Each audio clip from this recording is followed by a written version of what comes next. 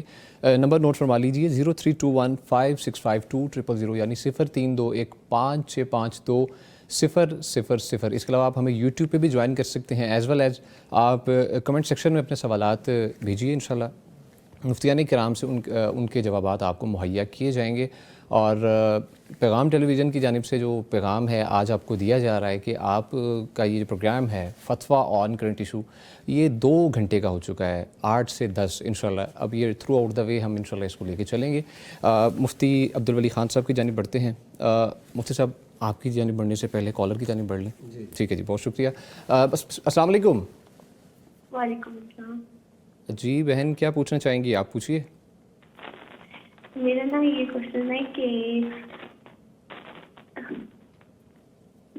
میں نا جو بھی چیز کرنے لگتی ہوں نا, مطلب جو مجھے لگتا ہے یہ میرے ہاتھ میں بہتر ہوگی, اور اس پہ میں اپنی ایفرٹس کرتی ہوں, اور مطلب دعا وغیرہ کرنا اور محنت کرنا کہ یہ چیز ٹھیک رہے, ٹھیک چلتی رہے, اور اسی میں نا کمپلیکیشنز آ جاتی ہیں کوئی نہ کوئی.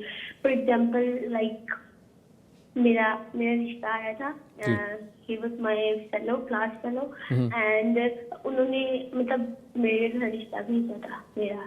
اچھا. تو ہاں, پھر وہ مطلب دیکھا وغیرہ, ماما وغیرہ نے, انہوں نے دیکھا, انہوں نے پسند کیا, اور مطلب انہوں نے پسند کر لیا تھا. اینڈ دین فیملیز میں ایشو آتے رہے ان کے گھر والوں کی طرف سے, کبھی کیا, اینڈ وہ رشتہ آلموسٹ 1.5 years چلا ہے.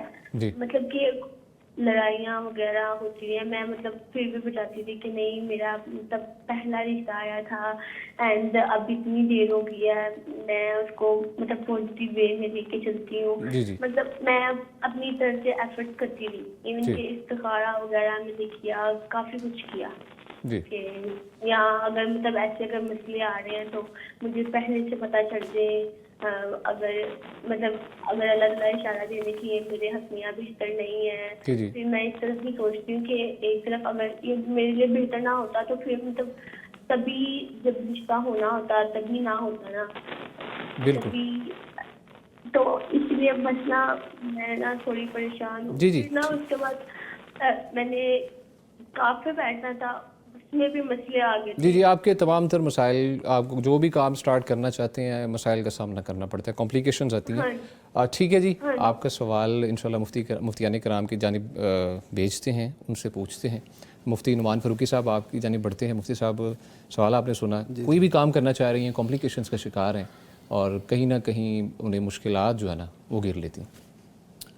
جی عربی کا ایک مقولہ ہے کہ کل امر مرہون باوقاتی, کہ ہر امر کا ایک وقت مقرر کیا ہوا ہے، وہ اس کے لیے رہن رکھا ہوا ہے، یعنی اسی وقت میں وہ ہونا ہے. جی تو ابھی جیسے لکل اجل کتاب، ہاں یہ بھی ایک یہ تو قرآن مجید میں لکل اجل کتاب کہ ہر ایک وقت کا ایک کام کا وقت مقرر ہے اور اس وقت وہ ہوتا ہے. تو باقی یہ تو میرا خیال ہے یہ تو ابھی پہلے رشتے کے بعد ہی اس طرح ان کو نہیں کرنا چاہیے. یہ 60 نہیں ہونا چاہیے. زندگی تو بڑی جہد مسلسل کا نام ہے اور اس کو صبر اور تحملی سے لے کے جایا جا سکتا ہے. یہاں پہ تو کئی رشتے 20 رشتے لوگ آتے جاتے رہتے ہیں اور ایسے ہوتا ہے. تو میں ان سے یہی کہوں گا کہ امید کا دامن تھام کے رکھیں، بالکل پریشانی میں نہ جائیں اور بالکل ایزی رہیں. وہ تو یہ ان دعاؤں ہی کا اثر ہوتا ہے جو استخارہ وغیرہ انہوں نے کیا نا، اسی کا اثر ہوتا ہے. بظاہر لگ رہا ہوتا ہے یہ بڑا اچھا ہے، اور قرآن مجید میں جو اللہ نے فرمایا آسان تکرہوا شیئا فہو خیر لکم، کہ ہو سکتا ہے تم کسی چیز کو تم ناپسند کر رہے ہو تمہارے لیے بہتر، اور اس کے برعکس بھی ہو سکتا ہے تم کسی چیز کو پسند کر رہے ہو تمہارے لیے اچھی نہ ہو. تو یہ اگرچہ پسند کر رہی ہوں اپنے کلاس فیلو کے حساب سے، اور یہ مجھے بڑا اچھا لگا کہ یعنی کلاس فیلوز ہیں، آپس میں کوئی ایسا تعلق نہیں ہے، بڑوں کے ذریعے پیغام آیا اور یہ بالکل ٹھیک طریقہ ہے. تو یہ بڑا اچھا پازیٹیو پہلو ہے. تو اس میں مزید کوشش اور جستجو اللہ تعالیٰ سے دعائیں، اور اس سے کبھی مایوس نہیں ہونا اور اچھے سے اچھے کی امید رکھ کے اور اپنی ایفرٹ اپنی دعائیں ان میں کوئی کمی نہیں لانی. نبی صلی اللہ علیہ وسلم کے ارشاد کے مطابق کہ جو شخص خوشحالی میں یعنی عام حالات میں اللہ کو یاد رکھتا ہے نا، تو تنگ حالی میں اللہ تعالیٰ پھر اسے یاد رکھتا ہے. تو یہ خوشحالی کے دن ہیں، نوجوانی کا عالم ہے، یہ اللہ تعالیٰ سے مانگتی رہیں تو دیکھیں اللہ تعالیٰ کیسا ہیرا ان کے دامن میں ڈالے گا انشاءاللہ. ٹھیک ہے. اب مفتی صاحب کوئی ایسی کوئی آیت وظیفہ جی کوئی چیز جس کو ورد کرتے رہیں پرٹیکولرلی اس کے لیے نماز اور چیزیں ساری کر رہے ہیں ماشاء اللہ. اس کے لیے ربنا آتنا فی الدنیا حسنۃ وفی الآخرۃ حسنۃ وقنا عذاب النار، یہ بڑی جامع دعا ہے.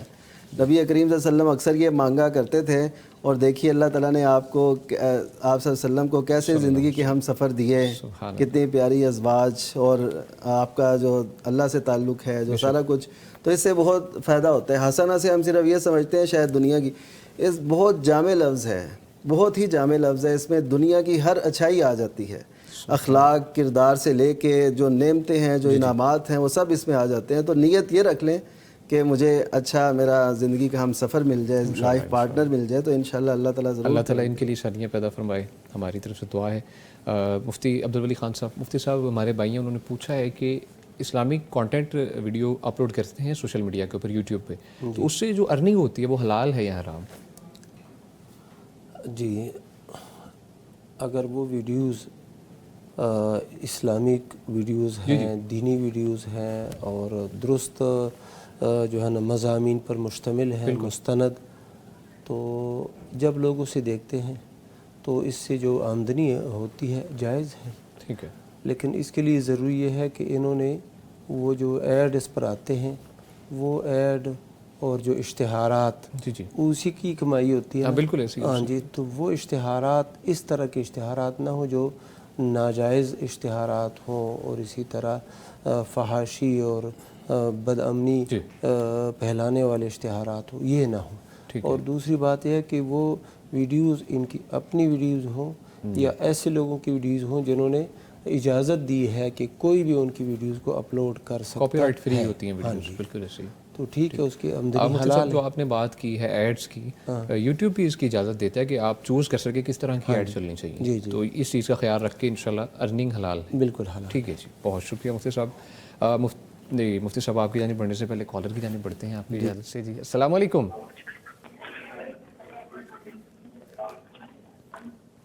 آپ اپنی ٹی وی کی آواز بند کر لیجیے. السلام علیکم. وعلیکم السلام. ام حتیم صاحبہ ہیں لاہور سے. جی بہن پوچھیے، کیا پوچھنا چاہیے؟ بھائی میں سب سے یہ پوچھنا چاہتی ہوں کہ میرا بیٹا ہے ٹیم، وہ چلتا پھرتا نہیں ہے، بولتا بھی نہیں ہے، اور وہ شروع سے لے کر نا اب تک میں ہی اس کی دیکھ بھال کر رہی ہوں. تو کیا وہ شریعت مجھے اجازت دیتی ہے کہ میں اس کا واش روم وغیرہ خود ہی صاف کروں، یا اس کے بابا بھی 24 گھنٹے شاپ پہ ہوتے ہیں؟ تو کیا وہ ان کی ذمہ داری ہے یا میری ذمہ داری؟ ٹھیک ہے جی، بہت شکریہ کال کرنے کے لیے.